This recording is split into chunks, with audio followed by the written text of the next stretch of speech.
Thinking is hard, and welcome back to ETC. My name is Josh, and I'm here with my beautiful wife, Bailey. And today we have an interesting episode for you. We'll be looking at some possible urban legends, some myths, and mostly facts. I think we're going to talk about mostly random facts. Yep.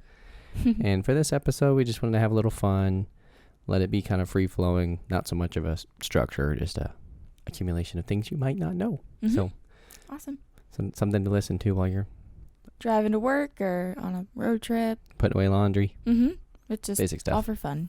Yeah. So. All right. So you put together some facts to start with. Mm-hmm. Do you want to talk about those first? You want to just jump right into this first one? Yeah, this is funny. So there are actually 10 human body parts that only start with 3 letters. So the first one is eye. The second is hip, arm, leg, ear, toe, jaw, rib, lip, and gum. Can you think of any others? Maybe we can No, try. that's it. Do you think There's there's only 10. maybe one that we can like a different name for? Tip of my finger? Fin. Fin. Or Phil. Phalange. Oh, phalange. Oh, well, yeah, Phil. Mm-hmm. I call this one Phil. Phil with the F. Well, that's neat. Yeah. Accidentally Eat. I was like, what's that one? Oh, ear. That's funny. So I put eat instead of ear. Oh, but That's funny. Alrighty. Do you me to go ahead and move on to the next one? So we got these from bestlifeonline.com/random fun facts. In case you want to go look at, they probably have a bunch more. Oh yeah, they have so many, but these ones really just stood out to me. 175 random fun facts. Oh yeah, so you got all the time to read about fun facts. Do you wonder where they're getting these? Do they say like a reference or anything? Probably yeah. All right. Well, fair enough. I guess we can. I'll trust them. Okay. I'll just trust them. I was gonna say, pretty sure that they may do some type of research. I hope so. Okay. So, fact number 2: more human twins are being born now than ever. I wonder why. And little tidbit here is, do you get the feeling that there are more twins around these days than there used to be? No?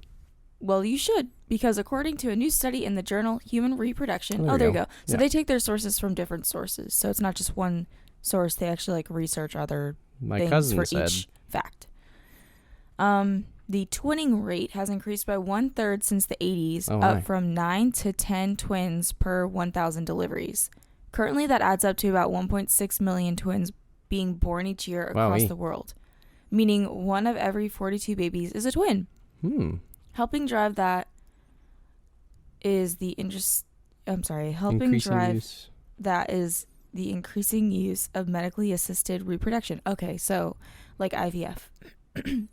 Oh, I see. Twinning has been found to increase with a mother's age. So since people are having children later, they're more likely to have twins. That's so interesting because, we've always been kind of taught that it's harder to have kids later in life. Actually, I watched a TikTok about this really quick.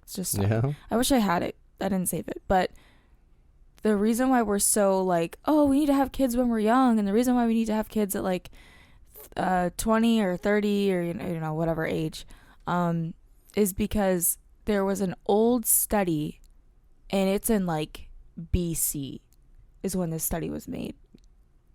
What? Actually, I don't know if it's BC or if it's the year 1600s. I think it's probably the 1600s. The early 1600s, yeah. So well, I'm sure they made up all kinds of crap in that. They did, and they don't have anything to back it up now. Yeah, I would say the 1600s was when they were like, you have a headache. Common headaches. We'll have to scalp you. Yeah, we're going to have to take out a chunk of your brain.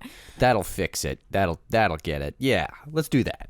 Yeah, so I thought that was really interesting, and how a bunch of women are now programmed to think that they have to have kids at such a young age. And now this article is saying you could be 40 or even 50 and have a chance of having not 1 baby but 2. I think that's really cool. Although if you're looking to just have 1 at that age, it's a little scary. It's a little scary. It's a little more risky. Uh-oh.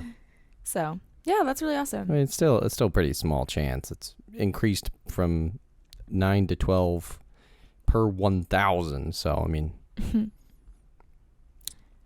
you want to read? Should we read the next one? Or I'll read the next one. The heads on Easter Island have bodies attached to them. And I think I remember seeing a little bit more about these, of how like they could have possibly been made, because Easter Island used to be a tree covered island until they chopped down all the trees and then could no longer live on there.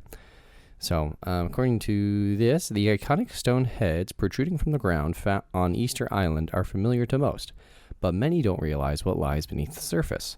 In the 1910s, archaeologists studying the hundreds of stone statues on the Pacific Island excavated 2 of the figures, revealing full torsos, which measure as high as 33 feet.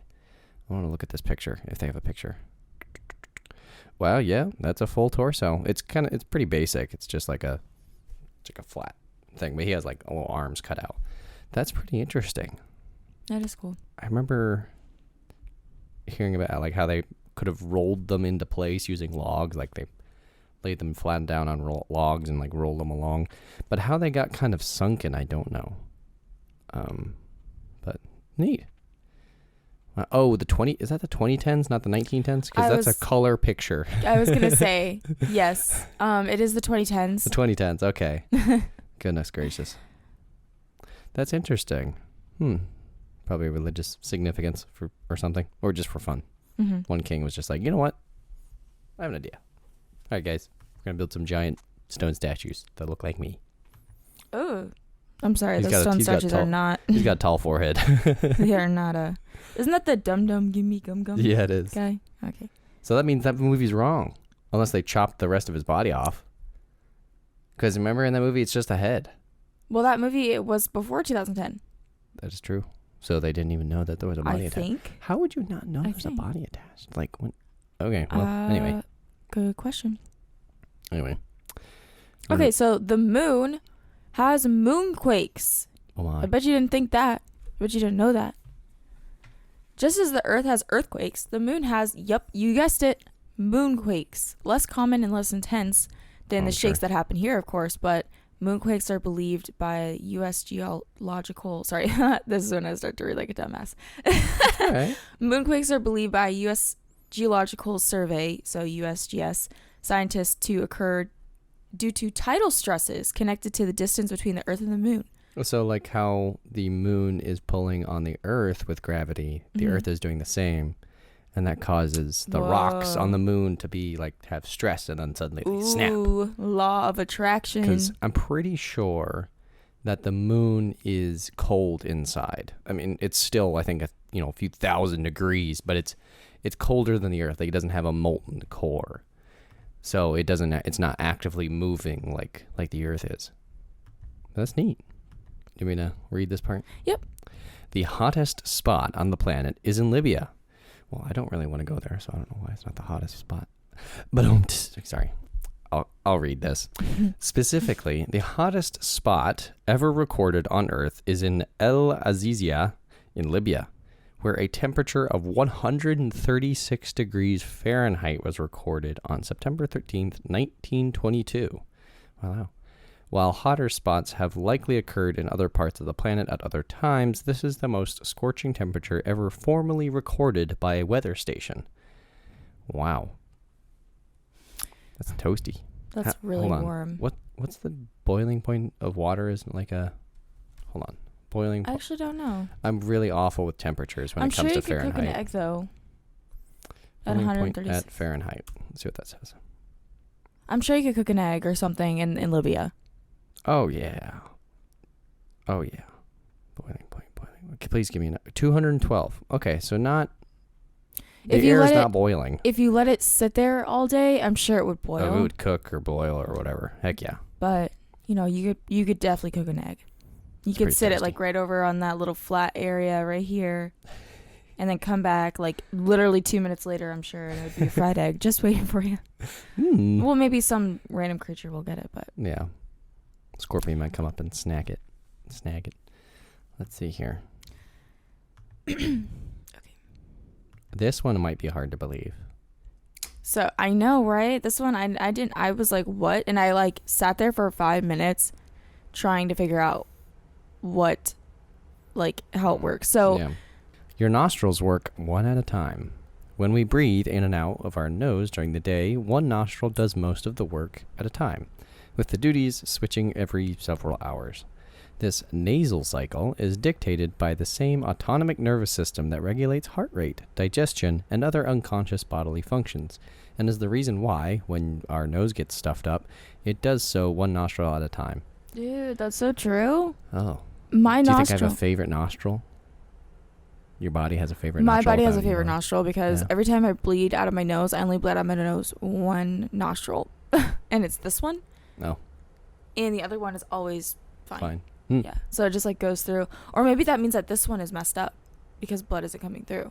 I don't know. I don't know what that means. But I can definitely say for a fact that when my nose is stuffy, I, for one, cannot breathe out of both my nostrils. Yeah. But if I were to choose a nostril that I can breathe better out of, it would be the right one. Yeah. Sorry, I said better. It's like when like say you're laying in bed, like one nostril fills up and you like you're laying one side and then you turn the other side and it I get kind of up. helps. I actually Gets like the other one. sitting up. It actually helps both. It like. Oh, Do okay. you ever feel that like popping feeling inside your nose whenever you get up Probably. to help you like breathe a little bit? Yeah. Also, Vicks really helps too. So like Oh, then of it really course. opens up. Oh, Or yeah. a shower. I like this one. I might read this one. There are only two mammals that like spicy food. Humans and the tree shrew, and that thing looks both adorable and ugly at the same time. Oh my god, you know what that looks like? He's It got looks little like ears. Look at his ears. oh, he does. Wow, those are really like Really eerie. human ears. So he looks like the thing from Ice Age. The thing that's always trying. Scrat. He's always trying to he's Trying to, always messing up the ice. he's trying to bury his nut. His acorn. Mm-hmm.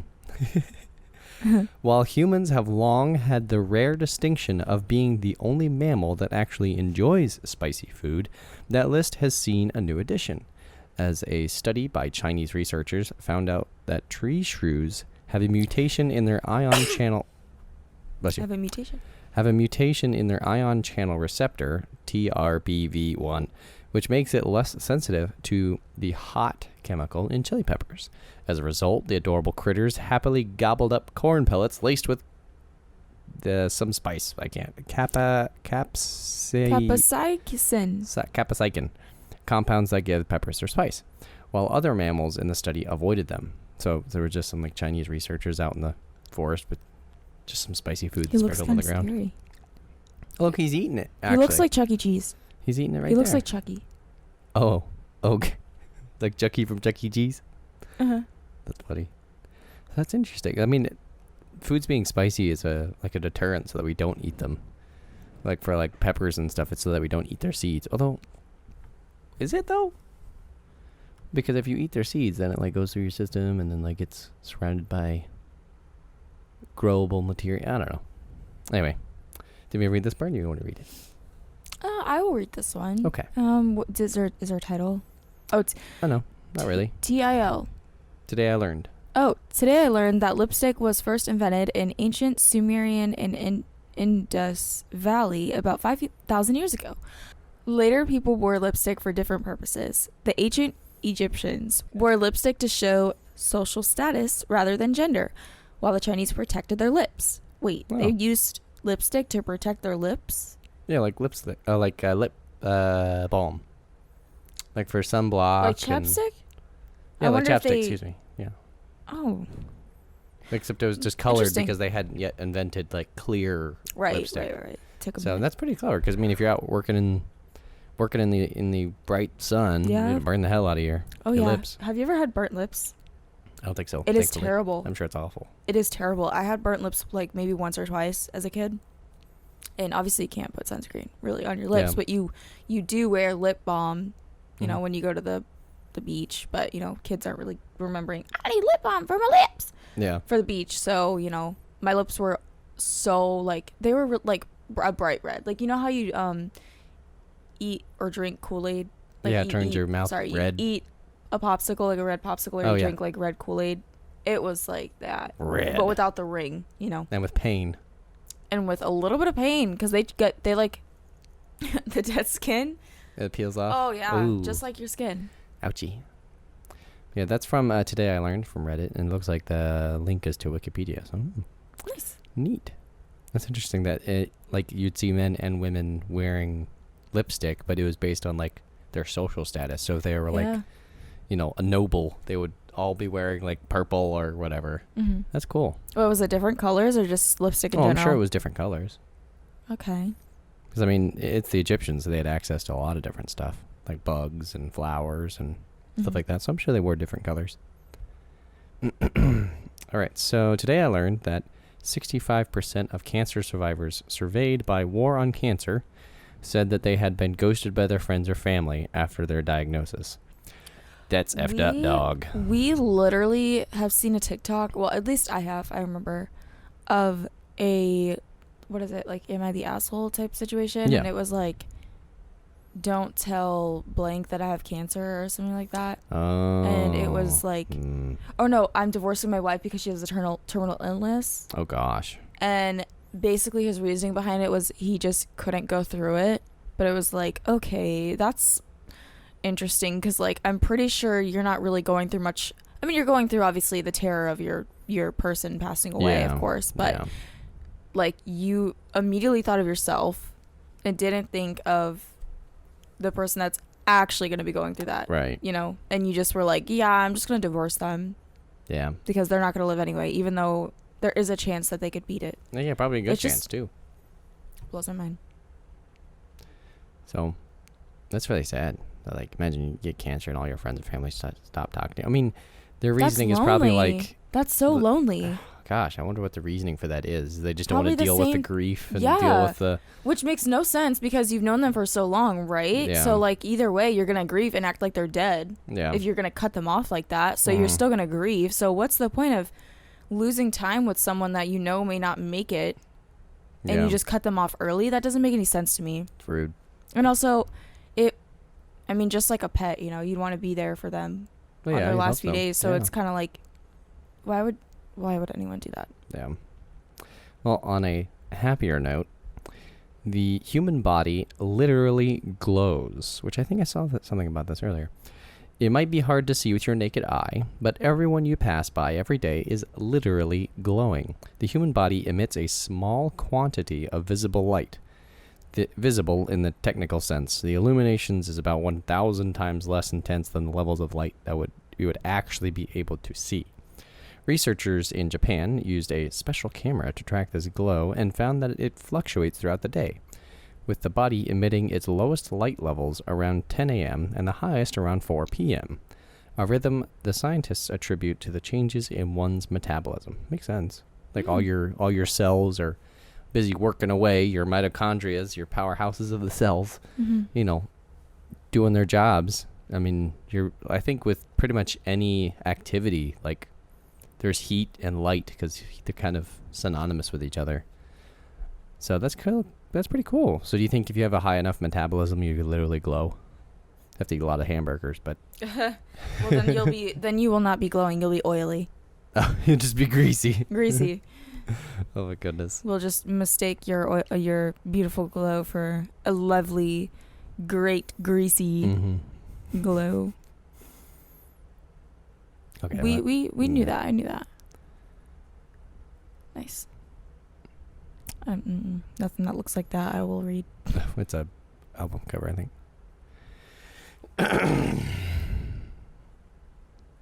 think I saw that somewhere. That's neat. That is so true. You want to read that? Yeah.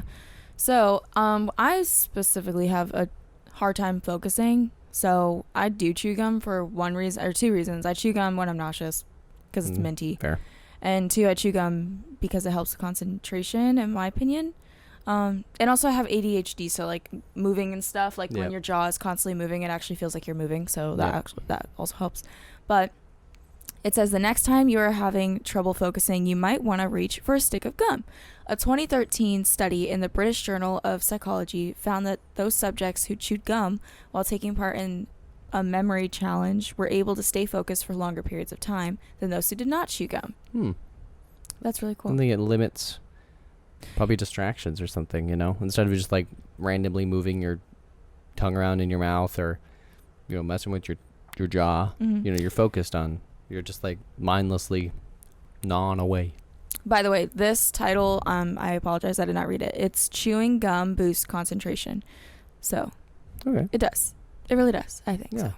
I wonder if that's like synonymous with like it prevents you from throwing up, so you can concentrate on not throwing up easier. Oh, for nausea? Yeah. Oh, possibly. I know that mint is very helpful with nausea. And grapes. Yep. Really? Wait, no, I might be wrong. No, grapes are very good for nausea, is what I've heard. Same with cramps. Okay. It's kind of like cranberry juice, I guess, in the chewable version. Yeah.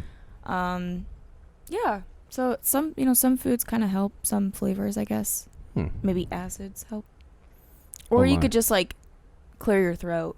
Yeah. That's what I've heard for nausea. You go over and over again. Yeah. Although it will come up eventually. Unfortunately, you will throw up. It'll help. I did not know this. That makes sense. You read it. They mistake each other. Bees sometimes sting other bees. Yeah. Bees are notorious for their stings, but humans aren't the only ones who experience the pain in the neck or the arm or the leg in protecting their hives from outsiders. Some guard bees will stay by the entrance and sniff the bees that come in, says Marianne Peso from the biology department of Macquarie University.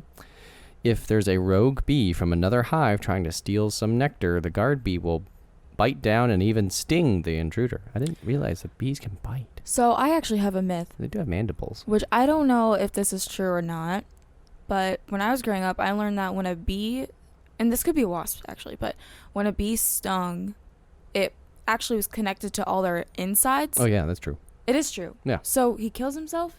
Basically, yeah.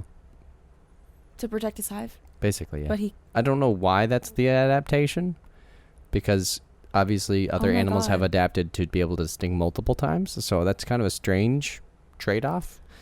But I mean, when you have like hundreds of thousands of bees, what's one bee, I guess so. Yeah, they just switch out one. Yeah, they just train another I'm sure there's not guard. a lot of intruders, but I'm sure that they kind of like a bouncer at a club. Yeah. Or a security guard at a club. I imagine stinging is kind of like a last resort anyway. Like if biting doesn't. You said biting. Yeah, bite. Which I didn't even know. They apparently bite. I was gonna say I did not know that a bee could bite. But if they bite him and they don't run off, then I'm sure they're like, all right, now you done it, and then stab and then him. he's dead. Yeah. They both go down. But they don't always die because it like their stingers are hooked, but sometimes it doesn't stick. So like you can get stung by a bee and a bee will leave and be just fine because the stinger just didn't hook. Ugh, so I don't ever want to get stuck by a bee. That's probably why it happens like that, is because their stinger is attached to their stinging sac, and because they're designed to like leave the stinger in you, they have that problem. But anyway, that is so awful. Oh gosh, you want me to read this one? That's cute. Kids ask 300 questions a day. I'm sure that's a rough estimate. They probably ask some like cute questions, like, "Hey, can I have this snack? What's that? What's this? Can I have this? Do you like this color, Mom? Mm-hmm. Well, why are you ugly? Why? Oh, why is Dad so stupid?" A 2013 UK study from online retailer littlewoods.com observed young children and recorded the questions they asked the adults around them. The children tended to turn to their mothers for answers, and these moms could end up answering an average of nearly 300 questions per day, or one question every 2.5 minutes. The study found...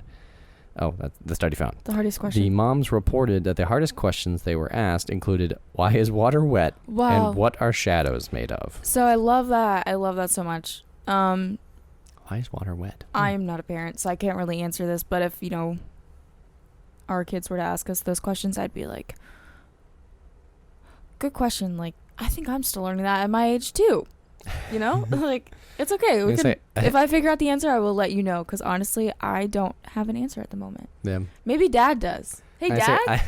I would have an answer, but it would probably be way beyond their learning level, and no, the don't do difficult that. part would be explaining it in a way that they could understand. Right. I was gonna say they're gonna have like five I other guess for bonus questions. Why is water wet? I would say like, well, water likes to stick together, so it will stick to your hands. It's almost like soluble. sticky. Yeah.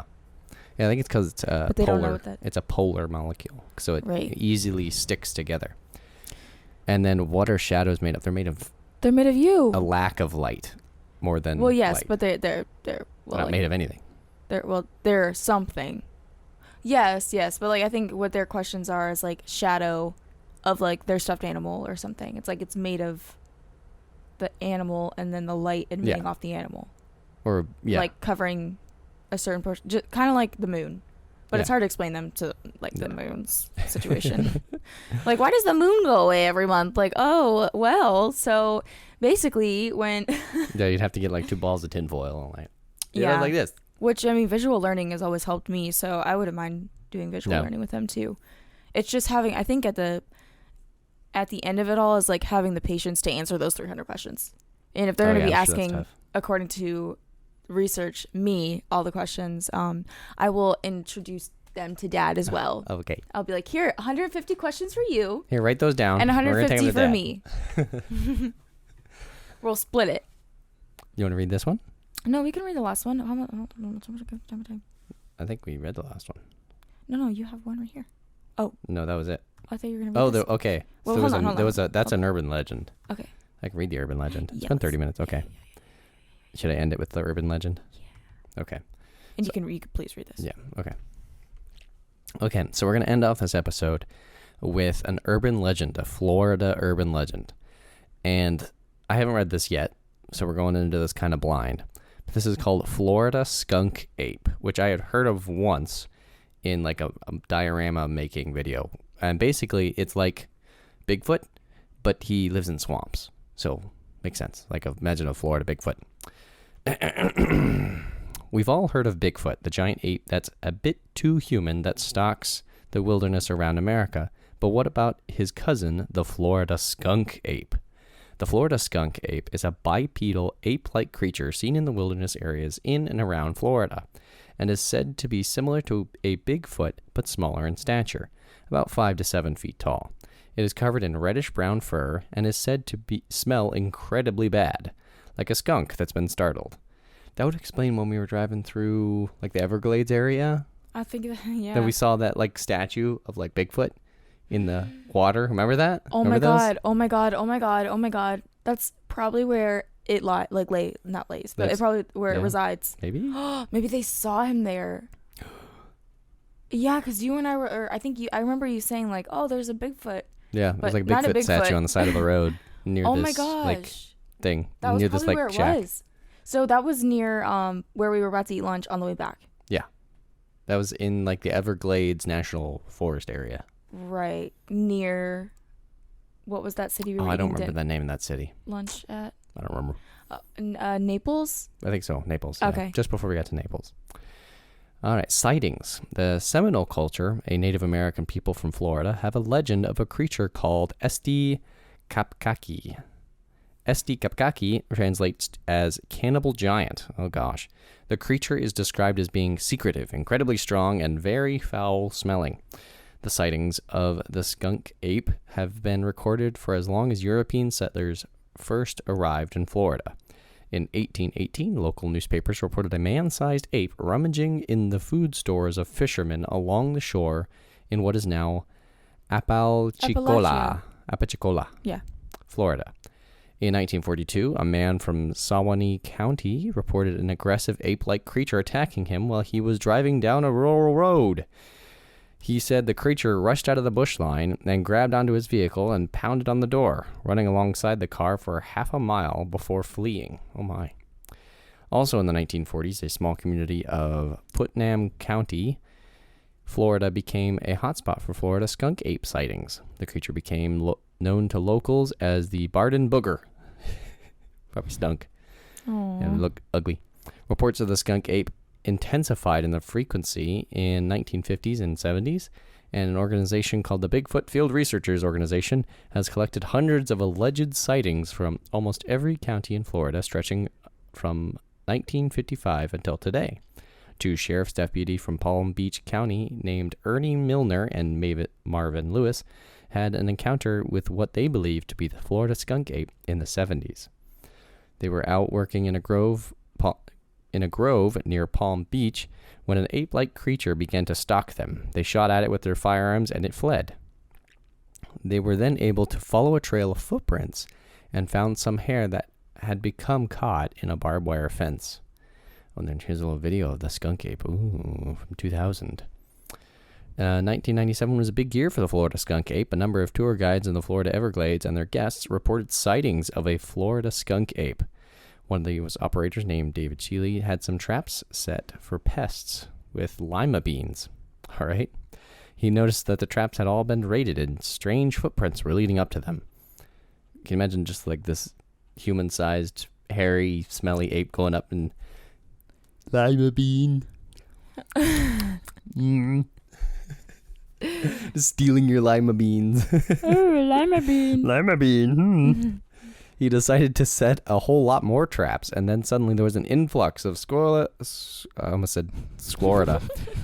skunk ape sightings in the area. Sheely believes that the wet weather and flooding in the area that year caused the secretive creatures to come closer to humans to get away from the floodwaters. This is a photo taken that you can maybe see the skunk ape in the distance there. Ooh, well. I'll skip to the theories. Believers in skunk ape assert that it is a species of ape that has remained undiscovered due to its intelligence and its desire to remain unseen. I was going to say I agree with that. I think that if it was a person, because I was thinking originally, I was like, that's a person. It would not be alive from 1940 to now in the wilderness. Like, maybe you know what I mean? Yeah. Like, there's no way. Unless... Skeptics believe that all of the encounters with Florida skunk ape are either cases of mistaken identity or simply hoaxes. Many people believe that the Florida skunk ape is an orangutan that has escaped from nearby research facilities. There are a number of facilities in the state that breed and experiment on monkeys of varying shapes and sizes. Interesting. Oh, look, you can even get a book. There's even a book, The Florida Skunk Ape, that by lettering Jacob is Desjarlais. That lettering is not... Yeah, that's not great. That's not very good typography. Yeah. What? That's funny. No. So interesting. Cool. The Florida skunk. Do you believe in the Florida skunk ape? Do you think he's real? I don't know. I feel like for all of... Could be. So for Bigfoot, it's more believable, I think, because he's a big, hairy creature in areas that are cold, right? Mm-hmm. Florida, it gets freaking hot and humid. I think it's an ape, like an actual ape. Like, how would something that this big, hairy, and like full of thick hair be able to deal with the heat? I don't think it's a person, because there's no way they'd be living right now. But it very much could be an ape, because apes already hunt for food anyway, and it could be one that actually got out, but I don't really know how it would get out. So maybe 1940s it got out, and those things can live really long. Just about as long as a short life of a human. Yeah, a short life of a human. But, they have a better hunting ability than humans. I don't think he's a real, because I don't think he's a real at all. I think it's a guy in a suit that's sweating his ass off. Definitely. Because my thinking is, if it was a big hairy creature, why is it going out in the day when it's like the hottest part of the day? You know, it would want to go out like before the sun goes down or before it comes up. Or maybe at night, and stay out of the heat. It's still gonna be humid though, like goodness. Mm-hmm. So anyway, I don't believe in the skunk ape, sorry. But if you do, I do. Let us know your theories. Do you think he's an orangutan, escaped orangutan? That one just escapes every 10 years to stalk the Everglades and steal lima beans? Well, I think we're gonna end it there. Hope you enjoyed this episode and learned a little bit. Maybe got your brain thinking about the Florida skunk ape. Might be outside your door right now for your lima beans. Mm-hmm. Or any of the other facts. Well, legends and facts. And facts.